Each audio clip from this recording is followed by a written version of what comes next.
Yeah, gotta aim for the top like, hold up. Yeah, I can never doubt myself, I know better. All of you critics be acting like you know better. Blowing the smoke, but I know when the dust settles that I'm in my element. It's evident that there's levels to the game.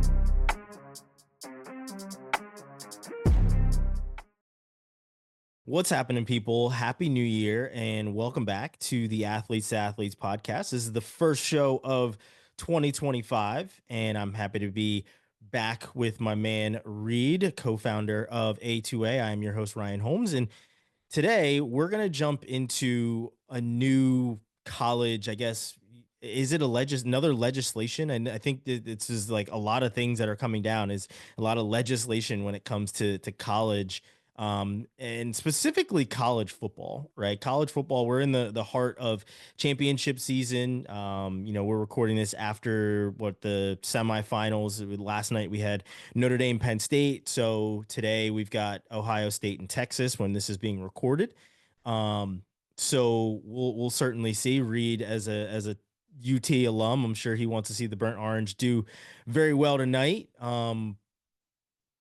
But when it comes to today's topic, we're talking about how junior college athletes are essentially no longer going to be penalized for going the junior college route before starting in the NCAA.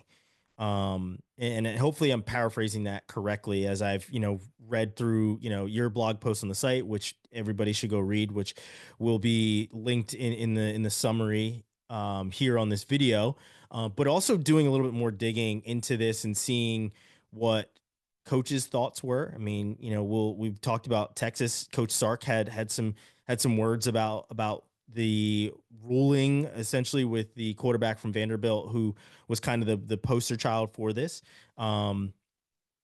But man, it's another NCAA level legislation or ruling that mostly affects football, but will certainly start to trickle down to other sports. And, as we've said, a number of times on here, I cover college wrestling, and we've had a number of college wrestlers that have gone that junior college route that have then transferred into Division I, Division II, Division III.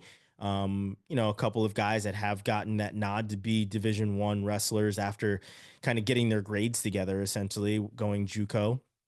But when I heard about the Pavia ruling, Pavia being the Diego Pavia being the Vanderbilt quarterback, I was skeptical to be too judgmental, right? Because you have guys that aren't getting a chance, right? My thought on it, and let me back up a little bit. My thought on it was, okay, maybe that is a good thing, right?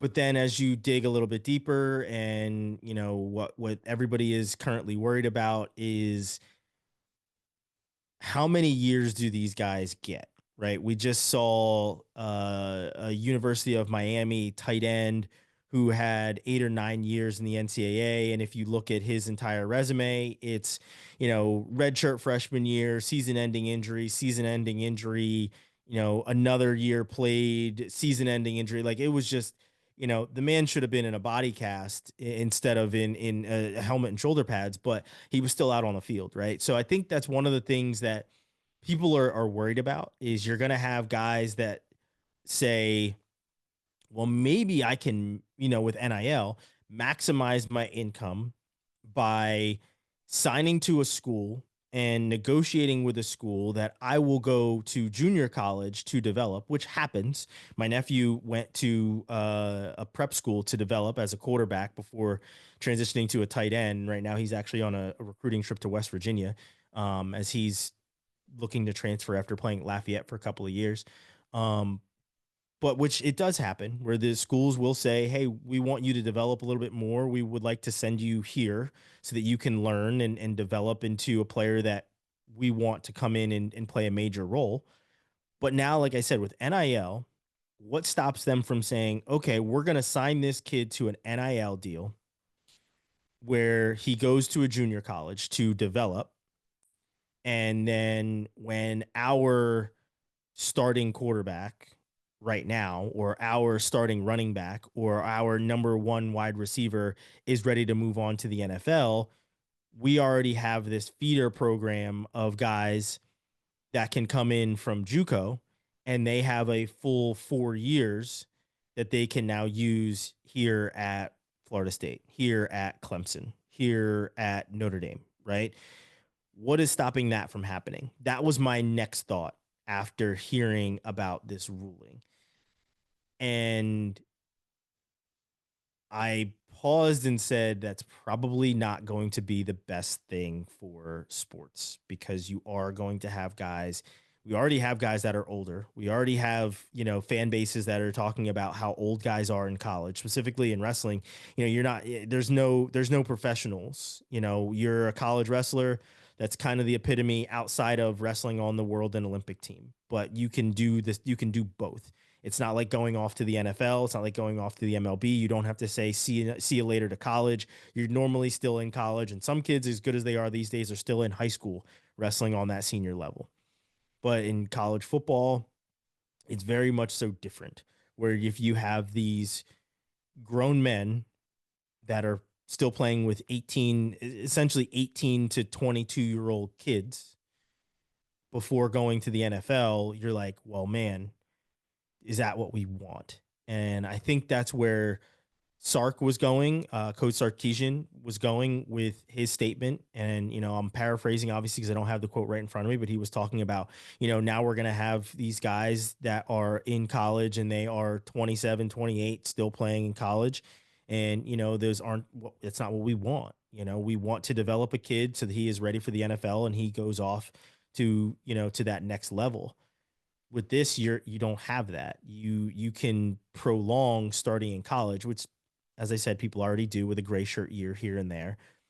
But now it is going to be a little bit more calculated, to the point where I believe you are going to have these junior college start working as feeder programs, where you have your, Alabama's going over to your local junior college and saying, hey, we want to bring this kid in, but we want him to maybe reclassify, or we want him to sit the bench. Instead of him sitting the bench, how about he comes and plays for you? And here's some of the things we want him to develop. Here's what we want you to work on with him. Here's his diet and exercise plan. Here's the NIL money to pay him to stay here. And then when we're ready, we will basically pluck him off of your minor league team and bring him up to the majors. That is my thought, and that is my fear of what can potentially happen. Not saying that doesn't already happen, but with NIL, it's an even bigger possibility. When you heard this case with Pavia, what were your thoughts, and what was your initial kind of light bulb moment of how good this could be or how bad this could be? Yeah, this one's interesting to me and I love that you and I are getting to talk about this, and I love that it's one of the rare instances where I think we both kind of had different initial thoughts on it, which makes for a really, in my opinion, a really fun conversation. I was in the camp of, man, as soon as I saw that, like I loved it. Like I was really excited about it. And to your point, I think that, I think we thought about it from different ends of the spectrum. And before I dive into that, just really quickly, kind of a broad overview of this Diego Pavia case, just to kind of level set a little bit. So, Diego Pavia, current quarterback for Vanderbilt University, essentially proposed to a judge that because he played junior college athletics or non-NCAA athletics, that those years of his playing time should not be counted against his eligibility at the NCAA. That judge that he argued to, or that his lawyer argued to, imposed a court injunction against the NCAA for a very specific set of circumstances. Right now, the only thing that is sort of under scrutiny or is allowed is NCAA Division One athletes who competed at a non-NCAA school for more than what for one or more seasons, and who would have otherwise used their final season of competition during the 2025 academic season. Those are the players that are allowed to have an additional year of eligibility. So right now it is a microscopic, lens of people who can sort of take advantage of this. But what myself and you and a lot of other people feel is that this is sort of the pebble that starts the landslide. when it Mm-hmm. comes to this type of conversation, and to the point where even Charlie Baker is going on the Pat McAfee show and like arguing against it immediately, and they're already offering up a fifth year of eligibility for the NCAA to try and like curb some of that and whatnot. So I think everyone kind of sees the writing on the wall that okay, this thing went through, that's going to set precedent, and now we're going to be able to sort of roll this down the hill Mm-hmm. effectively. But when I first saw it, you know, to your point, I agree with all of the things that you said, and I guess maybe where my head is at is I don't necessarily,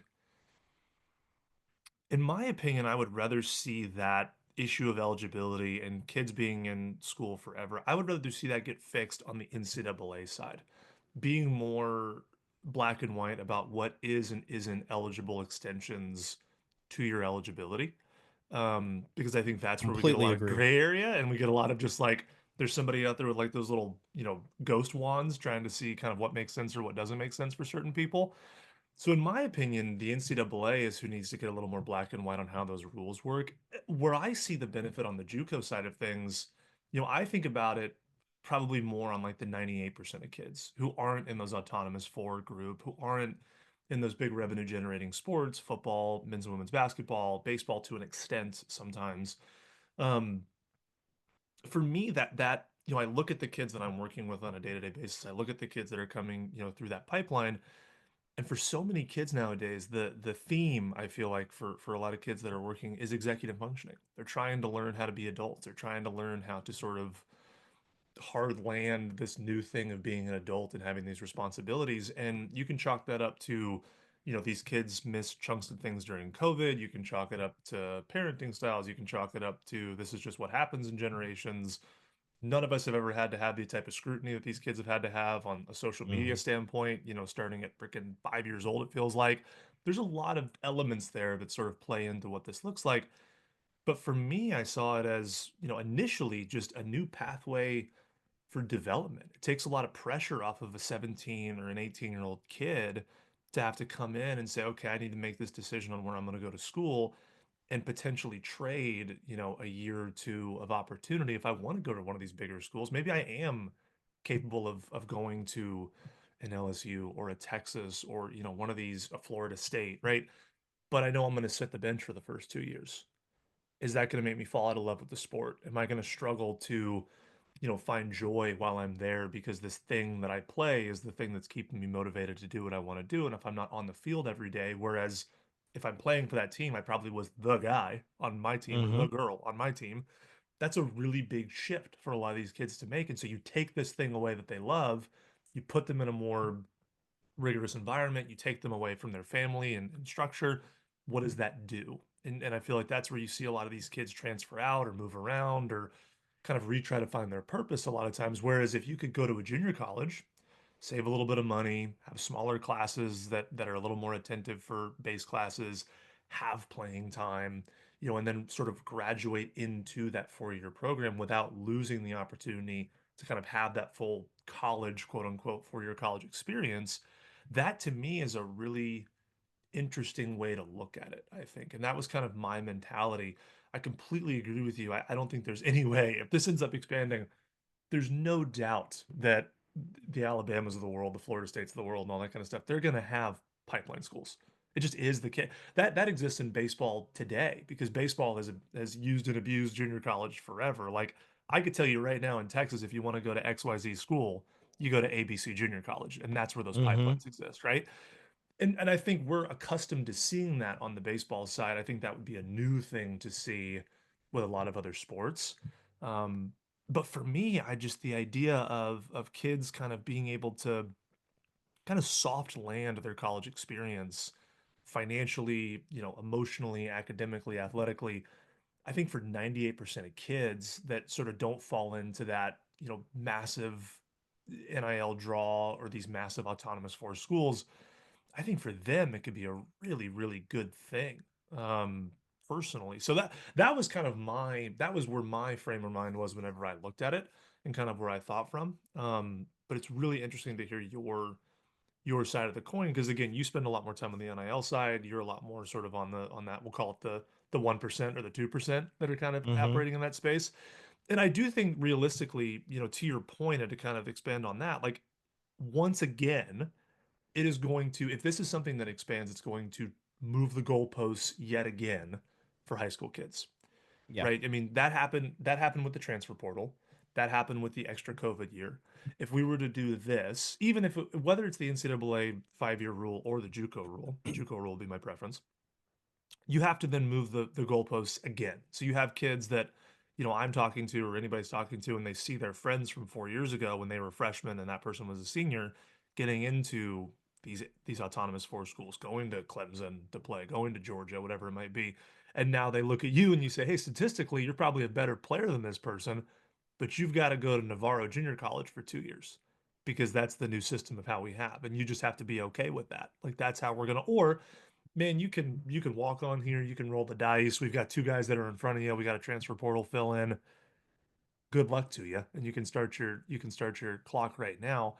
And that's something that I think a lot of kids are going to have trouble with. I think a lot of times, especially when you can see your buddy, 2 or 3 years up the line who got to quote unquote do it that way, that's tough for them to sort of to kind of readjust their mindsets on and get comfortable with. And I think it'll take a different kind of kid who's willing to sort of add 2 years to their college experience, 1 to 2 years to their college experience in the JUCO space. And that just becomes part of that conversation, in my opinion. So, but that was where my head was at whenever I thought of this. Yeah. From everything that you just said, I couldn't help but have a personal thought with all of these things. And your anecdote of essentially stopping the clock or slowing the clock down for these seniors, right? Made me think about the fact that I wish I could have done that as the sports media person that I am today, right? Where I look at my high school career and I say, okay, well, there's a number of kids in today's world who were held back, who the parents wanted to slow these things down. My parents wanted to speed things up to the point where I graduated high school as a 17-year-old. So my first day at Wilkes University, I'm on campus and I can sign the papers, but I don't truly have the consent to do it. My mom has to stick around for the meeting, and it's me and I think one or two other of my teammates. The rest of the parents, they were gone, right? So my mom and dad had to stick around to sign off on all of this paperwork because I was only 17. I wasn't an adult yet. So when I look at this, I say, man, I wonder what would have transpired and how much better would I have potentially been if my clock was slowed down, if I was able to develop as an athlete, if I was able to do some of the things that you see now that are just common. And with what you're saying, I do understand where you're coming from. And I honestly love that outlook where a kid should have a chance to develop. A kid, however, I also see it as what you mentioned generationally, how things are different from generation to generation. Whereas I said it was, hey, Ryan, you're 4 years old, you're going to kindergarten this year, right? And parents wanting to push their kids to be great. Go get out, go get on the field right now. You have the ability to do these things, even though you're a year younger or 2 years younger. Go do it. Go do it, pushing you out. Whereas today, it's, hey, you have the ability to do it now. Think about if we slow the clock down, if we give you a chance to develop even more, think about what it'll look like in a year where you are a little bit older, right? And that's my mindset of it because like I said, there are a couple of and again, in my world of covering wrestling, there are a couple of wrestlers, two of them to be specific, who I believe are held back not just 1 but maybe 2 years, and they're still in high school where even though they should probably be college freshmen at this point, they are now going through the recruitment period as high school juniors. And you see how good they are, and you see how they are right now able to utilize all these rules that are being laid out. NIL, because they live in a state where you can earn NIL money and sponsorships as a high school kid. So they are able to dig into that. They're also able to essentially be ahead on development because they are older than a lot of their competition. To their credit, they are wrestling up as well. They are competing with senior level guys who are grown adults, and they are beating them as well. But they are still high school juniors, in effect. So when I look at this, I'm like, man, for me, I've already seen kids take gray shirt years and go to the Olympic Training Center to train for a year before going to college. And there's nothing against that whatsoever. So for me, that's why I said, okay, that's not really that big of a deal because I've seen it. I've seen it in other sports. As you said, you've seen it in baseball.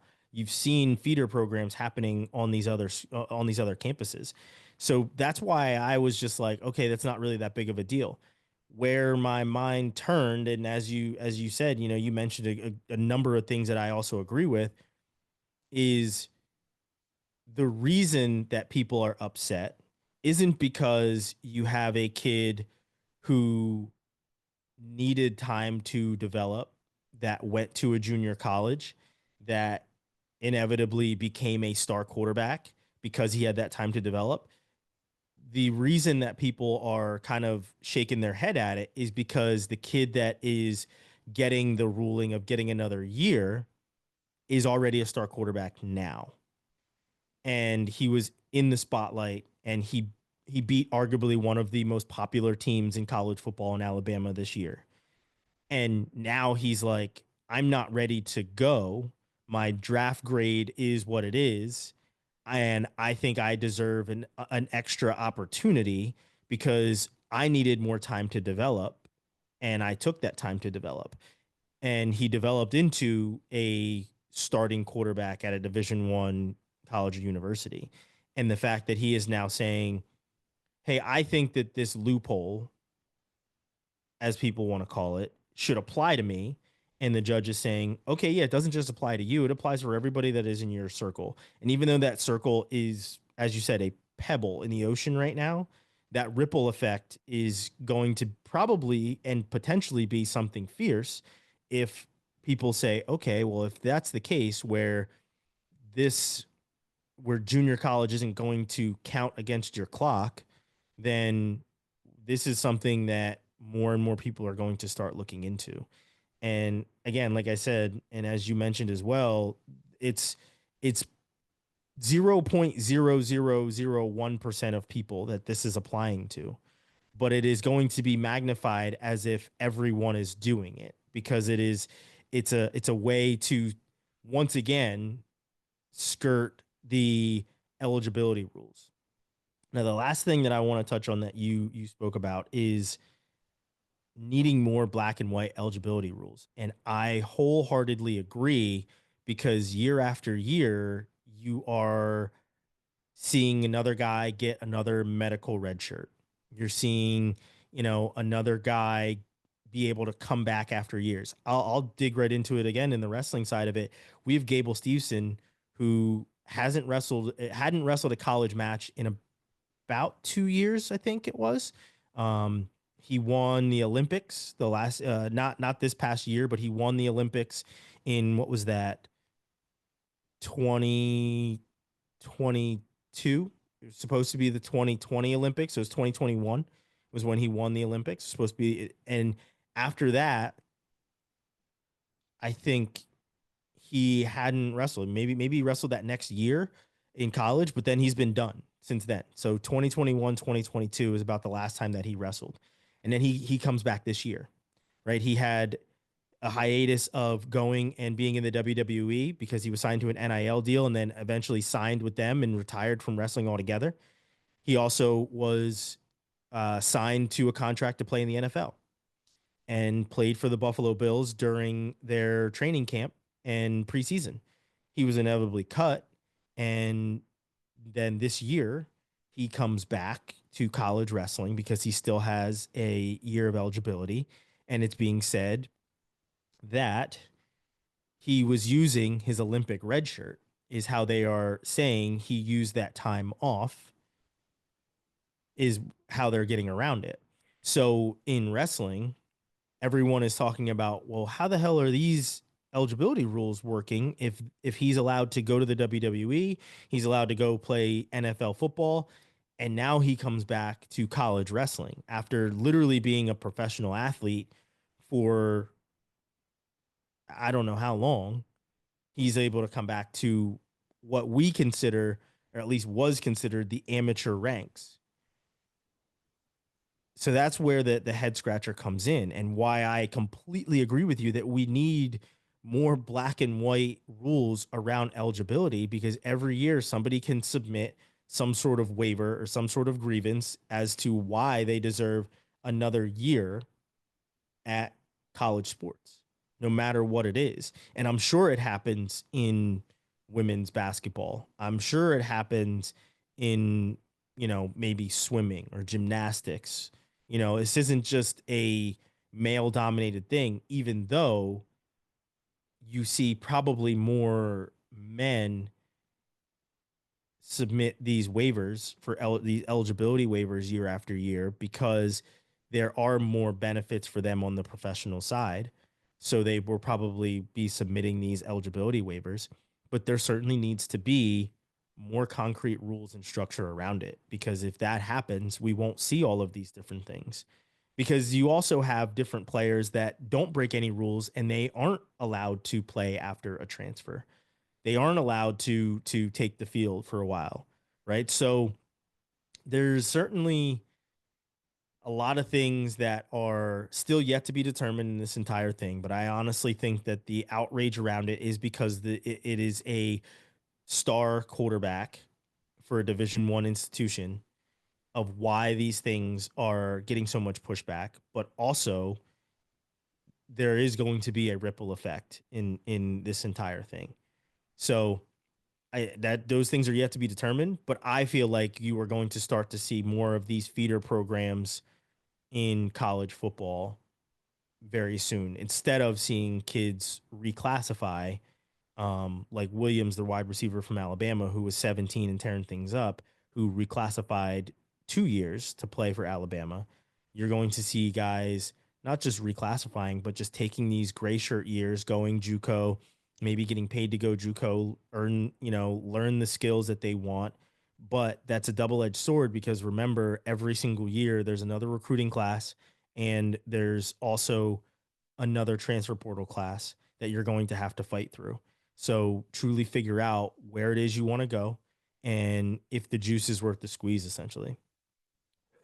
I think you make a really good point on juice is worth the squeeze on this, because one of the other sort of big components that came to mind for me was the academic opportunities. And I Mm-hmm. agree with you entirely on the NCAA sides of things. It's the big running joke is like, it's like, whose line is it anyway? Like, the points are made up and it doesn't really matter. Like, Yeah. they just send the sheet in and some people get it and some people don't. And you've got people trying to move closer to home for ailing family, denied. Mm-hmm. You've got somebody who wants a ninth year because they hurt their ankle a month ago, accept it. Like, I don't, I wish Charlie Baker could give me an honest answer on why that happens on a year to year basis. It's crazy to me. And agreed to you. Like, I do think men abuse that a lot more than women in the sports space, because we there's a lot more opportunities for men to dream and hope that they can make a full career or life-changing money in men's professional sports versus women's professional sports. And I wouldn't say beautiful irony, but sheer irony of that is that those women that, move forward with that degree, have the years that they have, are probably in management and leadership positions by the time this person over here who's got their eighth year of eligibility gets out of their sport. Mm-hmm. And maybe they made it, maybe they didn't. I would imagine if a lot of those are medical red shirts, there's not a lot of teams that want to take that risk on somebody who's been in college and has only played for 3 years out of the 5 or 6 or whatever it is. And now they've got to start their career, their life at 27, 28 years old with seemingly no commiserate experience in the business world. And you've got these ladies over here who went through their 4 or their 5 years and have 4 or 5 years of experience in business. And as we all, the stats behind, college athletes and success in the business world is unreal. Like it just the skills that you learn, the soft skills, the hard skills, everything in between. So you look at the trajectory of where those two people are going, and you kind of have to look at yourself and say, okay, which one of these two baskets is the NCAA serving better if they spend all their money and time telling us that they're creating great people because 99% of them aren't going to go play pro? Which ones are you really facilitating appropriately in that space? And I think that if you were to make a harder cut on the NCAA sides of things and say, listen, we'll give you a red shirt, we'll give you a medical red shirt. You can, pick one of those that you want to use at any given point during your career. Maybe you get one, maybe you get the other. Hard cut after the fifth year, if you haven't used those things, you're done. Like you can go play club if you want to, you can do other things. That's done. But we're going to give you these 2 years on the junior college side if you want to take them. And that's an additional 2 years that you can add onto your pipeline. To me, at the very least, as opposed to kids reclassifying in high school and retaking high school courses, I mean, maybe hopefully taking APs or IBs and being able to get credit for it, but you're at least putting them into the college cycle and giving and getting them to get credit. They're getting hours. They're moving towards a Hmm. degree. So maybe after those 2 years, you have your associates. At the very least, you have your associates. And then when you go and you do those 4 years at a university, shoot, man, you could have a master's by the time that's all said and done in your normal college cycle of what you're doing, right? You can have that whole experience. You can be working towards something, that really is going to help you on the back end, whether or not you go play sports beyond that. But at least in that structure, like you're always moving towards some sort of career related or academic related goal, as opposed to your point, these kids that are supposed to be college sophomores and they're high school juniors. To me, that's just a disservice to the kids. Like I understand families, the ones that are in unique situations that feel like they want to sort of extend that as much as they can. I do understand that from a fiscal standpoint. I understand that from if you're in that community and everyone's telling you like your kid is the kid or hey, you just do this and it's going to open up so many doors for you. But we got to be able to do it, in my opinion, in a way where you're not right now. I feel like we're sacrificing a lot of these student athletes for the betterment of some obscure goal that somebody might have told a parent about or told a kid about. And at the Hmm. very least, if we move everybody into that JuCo cycle, you're at least moving towards something tangible on the academic side. We're at least doing something in that space that's going to give those kids traction. They're going to have a GPA, they're going to have an associate, they're going to have something that can help them move into the next phase of their life. And that to me, if we're really going to put our money where our mouth is in the NCAA and the NJCAA, like you keep telling me you're creating great student athletes, you keep telling me you're creating the next cycle of leaders. Well, you got to give them an opportunity to get those things and to earn those things. And right now, it's this weird deal of like, okay, you have to reclassify on the high school side, so you can't go and gather. You can't soft launch into college. You can't learn what it means to be an adult. You can't get a full course load of grades to work into something. And then on this side, we're going to dangle possible eligibility over your head. So you don't really have a motivation to graduate so much as keep yourself eligible or create opportunities for you to keep playing. Well, once you've done that, shoot, man, you're in class, you're in school for 6, 7 years, and you come out and you barely even had an undergraduate studies degree because at the end of the day, they said, oh, yeah, we're not going to give you your eighth year of eligibility, so you better figure it out. But you've shifted together so many major and minor classes just to like stay in school that I mean I Hmm. saw it happen all the time with buddies of mine. I mean the running joke is like you major in eligibility for some of these sports. They just stick you in classes to put you at full time. And who does that help? I mean what and from a school perspective, I would think, do you not want to put these kids in positions to succeed so that even if whether they do or they don't go on to play their sport, don't you want an alumni base that can donate back to you? Don't you want an alumni base that's proud of the degree that they had and be able to fly back and come to games and spend money at football and basketball and gymnastics and everything in between? Like, is that not good for you as a school? Like, is the NCAA, is it not good for you to be able to argue the statistics of kids graduating and the success metrics and where they're holding positions of influence and power and leadership? Like, if you really want to put your money where your mouth is, that's the kind of stuff you should be creating and thinking about, in my opinion. And obviously, we have the 1% kids who are, I would say, always going to kind of find the loopholes in these things and always going to kind of Hmm. have non-traditional pathways through this kind of stuff. But for everybody else, man, just make it easy, make it black and white, make it straightforward, give them opportunities to get degree plans. And it's funny you bring up your experience that, signing into Wilkes. I also was a young, I graduated at 17 as well. And I still remember I had an opportunity to go straight to Weatherford College and play at a junior college with my pitching coach, who I had been with since I was like 12 years old, mentor, really felt comfortable with him, was, growing, developing. And then Texas Tech kind of came out of the weeds in the fall of my senior year. And I remember one of the biggest reasons why I chose Texas Tech was this idea of like, well, I'm eating into my opportunities at a 4 year. Like, why not go and roll the dice at this 4 year Mm-hmm. where you've got the big football program and you can have that whole experience and they have all the gear and whatnot. Like, what I don't want to potentially trade a year or two of that if this works out. And then obviously for me, it it didn't. And I ended up going, 4 schools in 3.5 years. I ended up back at Weatherford College the next year because there wasn't a transfer portal when I was going to school. And I kind of look back and think, man, if I would have known that going to Weatherford would not have harmed my ability to still have that college experience that I think so many kids are primed to want to have because I mean, God, it looks good on TV, no doubt about it. And like all your buddies go and it's fun and it's I mean, shoot, man. And like I grew up in Texas, like how do you not want to go to the school with a big football program? Like Oh yeah.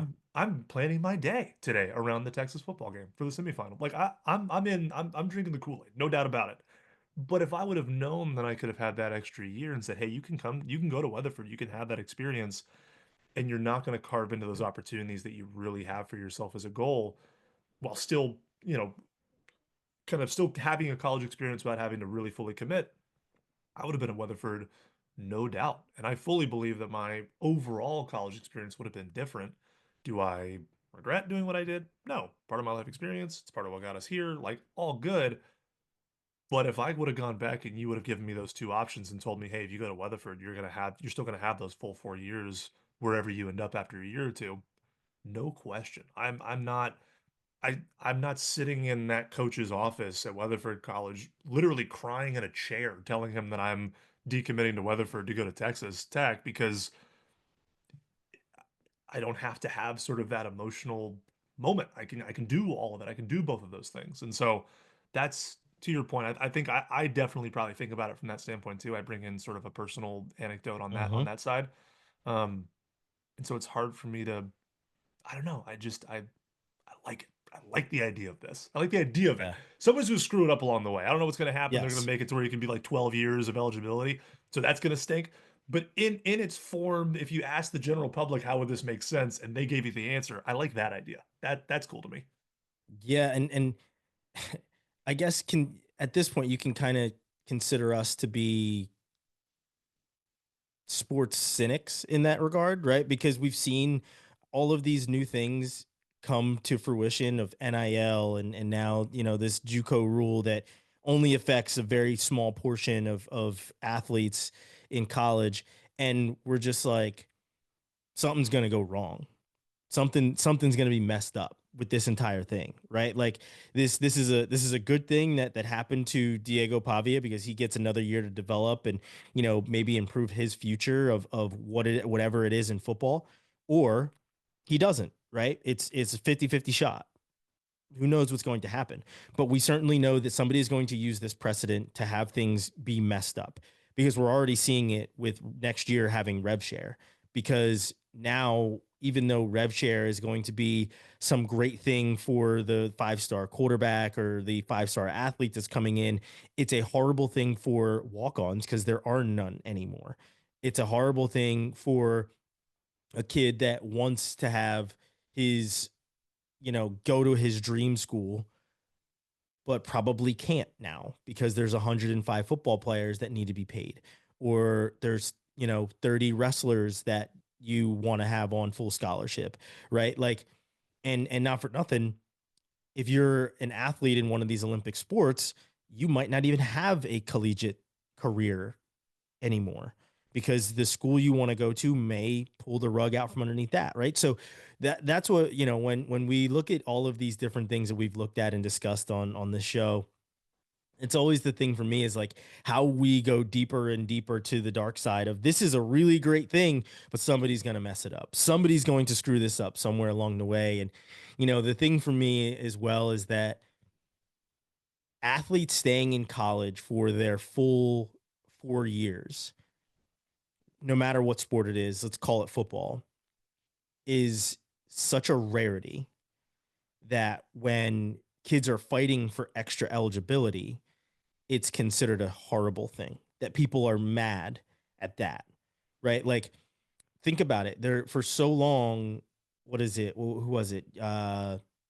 Kentucky or whoever one of these basketball schools were, UConn. For so long, it was, one and done. Kid's going to Duke. He'll be at Duke for a year. He's on to the NBA. NIL is keeping these kids around a little bit longer, which I think is great, but it's obviously a double-edged sword of they're not getting the financial literacy. They're not getting the true background of what it is to handle that much money at such a young age. So that's the other side of the coin in that regard. In football, I always go back to a post that I saw where somebody is like, it was this year where somebody talked about how Bo Nix and Jake Herbert played against each other in college, and how Jake Herbert has been in the NFL for 4, almost 5 years, and how Bo Nix is a rookie this season. And it's just like, so which one is bad? Is it bad that Herbert didn't fully take advantage of the years that he had in college, or is it bad that Bo Nix did? Right? Like, where are we? What is your complaint? Are you trying to say, oh, Bo Nix is old, or are you trying to say that Jake Herbert is not? He's still young in his career. Where are we at on this scale? I'm guessing it's, oh, Bo Nix is old and he's an old rookie. And the same thing can be said for Michael Penix in Atlanta, which they try to say, right? Oh, he had surgeries, he had season ending injuries, he's 24, he's older. But then in the same regard, if he comes out of college before he's ready to go to the NFL and he stinks up the joint, it's, man, he still needs to develop.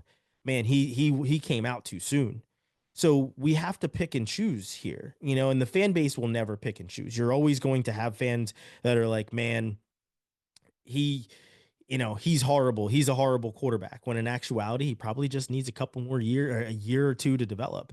And that's what Pavia is doing. He needs a year to develop because he didn't get the same high level coaching during his junior college years that he's getting now at Vanderbilt. And I mean, who would be surprised if tomorrow, or if right now while we're recording this, Pavia is entering the transfer portal? We just saw it with Carson Beck yesterday, where he was like, I'm going to the NFL. Oh, my draft grade probably isn't what I want it to be.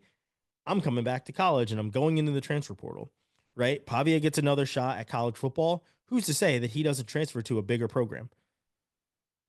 I'm sure that there are calls being made to his agent right now with NIL money on the table to get him away from Vanderbilt.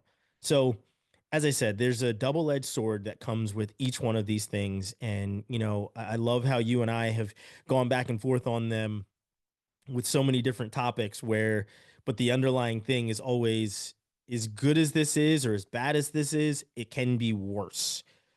Somebody's going to screw this up. The other shoe is going to drop. And that's why like I said, I consider us to be, former athletes who have now turned into sports cynics when it comes to all of these different things, because we look at them through a completely different lens, whether it be personal or professional. It just has a different kind of ring to it when you hear it. And I like I said, I love the discussion that we've had, because you love this idea. I love it to a certain point where I think that, I am straight to, somebody's going to screw this up. I am straight to that point. So, um, I like I said, I want this to work out for athletes. I always want things to work out for athletes, because for so long it has worked out for the NCAA. It has worked out for the school administrations. It has worked out for the coaches who can leave and go wherever the hell they want at the drop of a hat. It rarely works for the athletes. The athletes are always left holding the bag. So I would love to see something truly work out well for the athletes. In this regard, it is for Pavia, who probably needs that time to develop before going off to the NBA, or excuse me, to the NFL. But as we said, somebody is going to screw it up. With that, I leave the final thoughts to you, Reed, to kind of wrap things up. Yeah, well, I mean, this to me is one of the more fun conversations that we get to have on this. So many times I feel like we talk about things and it's just kind of a bummer. And this, at the very least, is something that like I think there is potential here for to have some really interesting developments. The thing that I'll kind of I think cap my thoughts off on is in the NCAA, I think we have kind of a petri dish example, if you will, of athletes that start the process later on a consistent basis. A la if you were to go to junior college for 2 years, you'd feasibly be starting your 4 year career as a 20-year-old, 21-year-old, depending on when you graduate. We see that a little bit on college hockey, Division One men's hockey specifically. For years now, this has changed. So again, another change, but for years, guys would go and they would play juniors. They would potentially have, professional contracts signed and they would go play in different leagues. And many of those kids are being picked up at 20, 21, 22 years old because they've done Mhm. their couple of years in juniors. They've tried, it didn't work out. The NCAA, according to their own statistics, for single class graduation success rate, ice hockey is number one across all men's sports at 96%.